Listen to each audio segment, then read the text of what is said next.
The film starts in a small town called Evart, where we see a married couple driving in their pickup truck to buy lottery tickets. They don't hope for luck, as they have found a way to mathematically predict winning the state lottery. But their story begins a little earlier. Every day, Jerry wakes up with the thought of whether this will be his last working shift because he could get fired. He works at a breakfast cereal factory where he manages one of the departments. One day, while speaking in front of the board of directors, he hints that, despite his age, he is still capable of managing his department. He has worked at the factory since he was young. However, the owners of the company just smirk at him, thanking him for his long service to the company. They've long decided that it's time for him to retire, and have even shut down his conveyor. Well, yeah, but I don't have to be. Come on. You served your time. These are your golden years. Eventually, Jerry is sent into retirement. You worked nights, right? That evening, he and his wife have a family dinner. He doesn't show his sadness. The family encourages him, as not everyone can work for 42 years at the same job. Their children, wishing to cheer him up, give him a boat. Although Jerry is happy to receive such a gift, the sadness from losing his job doesn't leave him. It'll be an adjustment. You'll find your way. Have you? Not really, but I don't have a boat. A month goes by, and Jerry still hasn't tried out the new boat. One morning, he grabs coffee at the local store and meets his friend Steve, asking how much his bank account has increased. Speaking of cold, 2% gains. However, it turns out that the profit was minimal. His friend tries to convince Jerry to invest in stocks, promising higher returns. However, Jerry is against it. He's afraid of losing his money. For him, stocks are like gambling. He finally decides to launch his boat. However, due to inexperience and negligence, he forgets to set the handbrake and almost drowns his car. At the last moment, he manages to drive out of the water, but accidentally breaks the boat's motor. Feeling quite nervous, Jerry decides to calm down by having coffee at the nearest cafe. He hears from the cashier about the windfall lottery. Oh, it's when the jackpot hits 2 million and nobody gets 6 numbers. Then the whole jackpot rolls down to the people who got 3 or 4, whatever. And he comes across an advertisement for the state lottery, Windfall. After reading the rules, Jerry, with his exceptional computational skills, starts calculating the chances of success on a napkin and discovers that there's a loophole in the lottery through which they can win. He tells Steve about his discovery, but Steve doesn't believe his friend. He's convinced that the game creators wouldn't allow money to be taken so easily. Then Jerry explains. Now, on a typical drawing, you'd have a 1 in 54 chance of hitting 3 out of 6 numbers and a 1 in 1,500 chance of hitting 4. Odds are you'll lose every time. When there's only one number left to find for the win, the prize money exceeds the amount that needs to be spent on buying the lottery tickets. Steve doesn't believe him and says that it's all crazy. Winning the lottery is impossible. Without consulting his wife, Jerry decides to test his hypothesis. He withdraws $2,000 from his bank account. Oh, probably be 20% more than this, give or take. See you then. Okay. The next morning, thinking about the win, he goes to the local store and buys lottery tickets with the entire amount. 2,000 windfall tickets. 2,000. Yes, ma'am. On the evening of the drawing day, Jerry sits down to check his tickets, but unfortunately, Marge returns home. He wanted to check his theory first and then tell her. She's surprised that her husband is watching the lottery drawing, but Jerry turns off the TV, pretending to be indifferent, saying that it was on by accident. When his wife leaves, Jerry turns the TV back on and writes down the drawn numbers. Sitting in the cafe, he checks his tickets and realizes that he is at a loss. During a gathering with guests, Jerry gets so absorbed in his thoughts about the lottery that he forgets to keep the conversation going and even confuses the card game they're playing. Full house. We're playing gin. Oh. They say goodbye to their friends, and Marge notices her husband's strange behavior. While sitting with him on the porch, she starts a conversation about luck. Jerry suddenly realizes that the reason for the loss was the factor of luck that he hadn't accounted for in his calculations. He's glad he figured out where he went wrong. The next day, he goes to the bank again, and chatting with the cashier, he explains that there should be more lottery tickets to eliminate the luck factor. This time, he withdraws $8,000, all his savings, and buys more lottery tickets. In the afternoon, Jerry has lunch in a cafe with his wife and friends, who share that they've bought a few lottery tickets trying their luck. Marge, in turn, says that she and her husband don't like risky deals where you can lose money. Their friends agree with her, telling stories of crazy people who waste thousands of dollars on such games. Listening to his wife and friends, Jerry starts choking on his food, realizing that he himself is one of those crazy people. The next day, while checking the lottery results, Jerry learns that he won $15,000.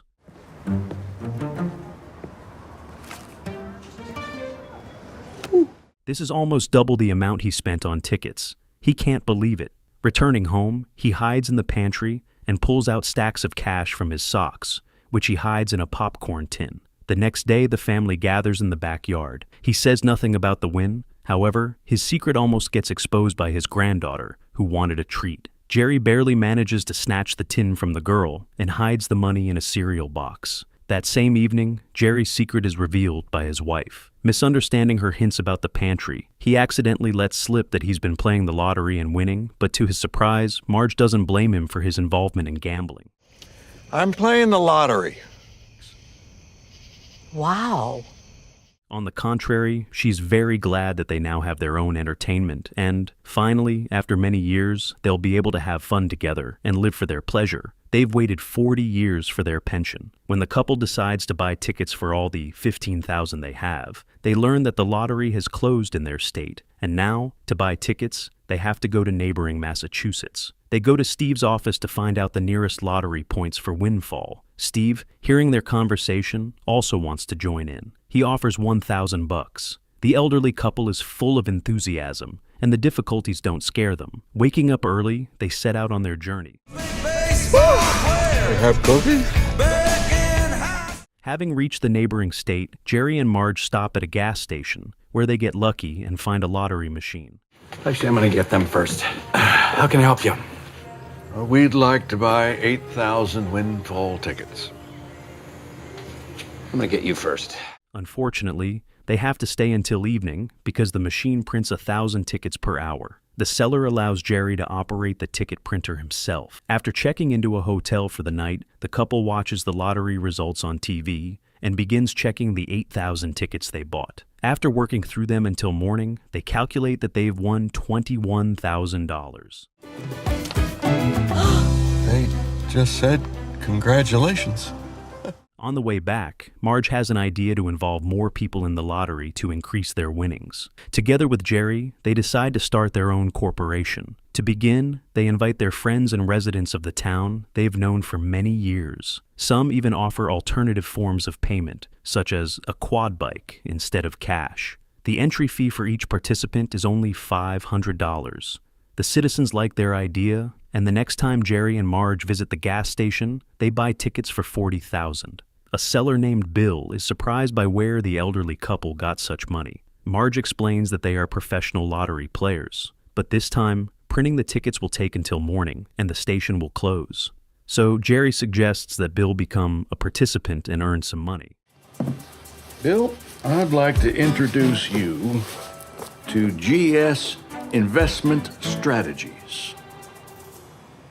I'm in. Can I be in? In the end, Bill also becomes a member of their investment club. He even tells his friends about it, and they also become participants. Hey, I got 2 more shareholders. One of them's got to rob his parents' house real quick, but he's definitely in.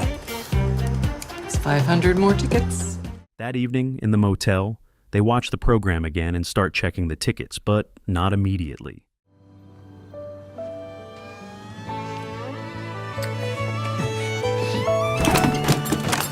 The next morning, Bill arrives and says that there's no need to count the tickets because after the drawing, the store will receive a printout of the number of winnings for the sold tickets. And only the 2 of them bought tickets. They find out that their amount has doubled and now totals $80,000. Jerry and Marge don't stop there and continue buying tickets with the full amount, doubling their savings and the investors' savings after each lottery.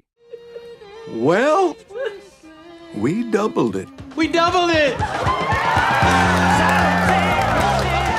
Meanwhile, at Harvard University, a student named Tyler is conducting research on the lottery, calculating the odds of success. After running a simulation of the drawing, he concludes that there is a chance of a 100% win. the guy decides to gather money from the dorm students and play the lottery. He assures everyone that he is the first one to come up with this scheme, promising that they will all become legends who won the lottery. Everyone listens to him and agrees to chip in. You're not filling any out? No. I'm in charge. The next day, Jerry pulls out whole boxes of lottery tickets and stores them in the garage, so that in case the tax authorities come, he can account for them. In the evening, he holds a meeting for the investors, wanting to show the profit figures. However, people aren't too interested in hearing about the numbers, and they all go to the dining room to eat. The next day, Jerry, Marge, and Steve gather at a cafe where they discuss buying tickets for $600,000, wanting to get as much money from the lottery as possible. Jerry realizes that the loophole will soon be closed, and while there's an opportunity, they need to earn. Then we need to make as much money as we can while we can. Get the festival going and finish rebuilding before it pushes back. Meanwhile, in the lottery company office, one of the employees brings a report to the management and claims that there should only be 5 winners of more than $50,000 a year. But here, there is a major win every 3 weeks. He's won this much? Yeah. Now, who drives 10 hours every month to play the lottery in a different state? Yeah, that doesn't make any sense. Right. The Harvard students also made their profit. However, one of the students, Eric, realizes that the winnings should be higher. And after checking all the lottery data, he finds out that a large amount of money is also being drawn from another location. He hacks into the lottery's database and knows exactly where the tickets are being sold. The guys realize that there is a second group of people who are profiting from the lottery. A new batch of tickets goes on sale. Jerry and Marge are printing them, sitting at the gas station while celebrating their 46th anniversary. This was easier when I was 16. Oh, you're even more beautiful now. At that moment, Tyler and Eric walk into the establishment. They start sneering at the sight of the elderly couple, as they initially intended to meet a criminal group. The guys offer the elderly people to join their group rather than play separately, but Jerry refuses. Marge jokes about the students. The student says that at Harvard they study more serious matters, but Jerry responds, Binomial distribution only considers 2 factors. Not a third, which is human error, or a fourth, which is the time it takes for you to fill in the tickets. You gain a whopping $32 for every $100,000 you win. You're welcome. Seriously? Shut up.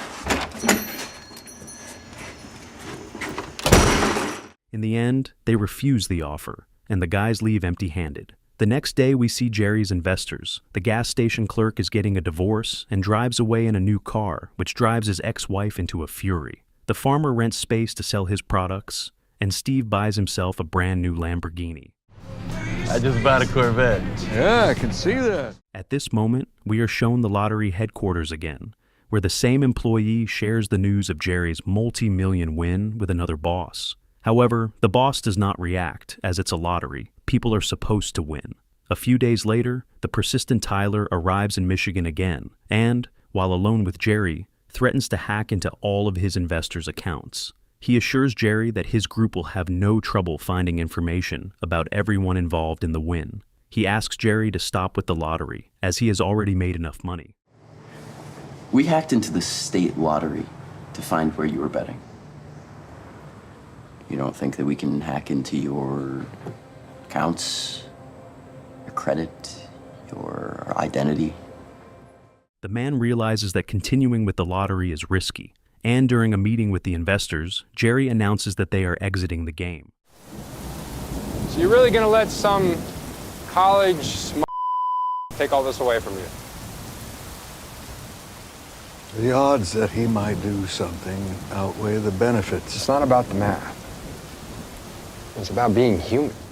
However, after talking to his son and wife, the man decides not to retreat, but to keep playing. Tyler learns that Jerry has not quit the game, and the ticket purchasing from Massachusetts starts again. He comes up with a scheme where his group will buy the tickets first and intercept the jackpot distribution earlier. But if we create a roll down when nobody expects it, we take it all, we squeeze the other players out. We use our hack to track the pot. We wait for it to hit $1 million before a drawing, and then we bet $1 million in one day. I mean, we own the game. However, for this, he needs a large sum of money. He turns to his father's business associates, who are ready to invest their money in the student's idea. Later, Bill visits Jerry and says that the drawing is today, not in a couple of weeks. The students manage to carry out their scheme. Jerry understands everything and quickly goes to Harvard, where he chastises all the students for helping him get richer, while he doesn't do anything in return and doesn't share the winnings. After all, he has always paid small dividends, although he himself made huge sums. When Jerry leaves, the students stop filling out the lottery tickets. Jerry concludes that since the lottery management knows about the wins and does nothing, it means they don't care. Together with Marge, they meet with the board of directors. He asks them to make the jackpot amount transparent so that all participants can see it, thus preventing the early distribution of it. He also asks for 2 ticket printing machines. The board of directors agrees. The students notice that the website has changed and now displays the jackpot amount. Then Tyler says they will hack the site. When he arrives at the dorm, he sees that none of the students are there, as they have all refused to work with him. Meanwhile, journalist Maya Jordan from the Boston Globe, during her investigation, discovers that Jerry and Tyler are frequent lottery winners. She visits the pensioner, and he shows her boxes filled with lottery tickets. He explains that he doesn't mind spending days and nights with his wife, checking tickets. That's what makes him happy. With his words, he surprises the woman. The director of the Boston Globe demands a scathing article, but she finds out that Jerry and his investors are spending their winnings on the city's development. The day comes when Jerry and Marge decide to play one last time. The winning sum will be enough to restore the city. When they arrive, as usual, at the gas station, they notice that the lottery ticket machines are being removed from their regular spot. They learn that the lottery management has revoked the license after the article in the newspaper exposed the game's vulnerability. The article did come out, but it was about Tyler, as he selfishly made money. The newspaper note with Tyler's picture catches his father's eye, who arrives at the university to take him away, forcing him to pack up and leave with him. The high-volume betting groups discovered a flaw in the game and took advantage of it, to the tune of millions of dollars. Lottery officials expressed their surprise at the discovery and announced they will phase out the game after tonight's draw. In the evening, Jerry and his wife attend an investor meeting and are surprised by the opening of a jazz festival in the city, organized by the locals. The citizens confess that on the last day they drove to all the trading points in the state, where they hadn't picked up lottery machines and bought all the tickets. They are all grateful to Jerry for what he did for them and the city. The film ends with Jerry and Marge dancing, escaping from the festival to count the profit from the lottery tickets. They spent most of the money on improving their town, and like many of their friends and neighbors, they invested in the education of their children and grandchildren. Meanwhile, the vendor Bill set up the most comfortable man cave for himself. Throughout their participation in the lottery, Jerry won $27 million. This film is based on real events.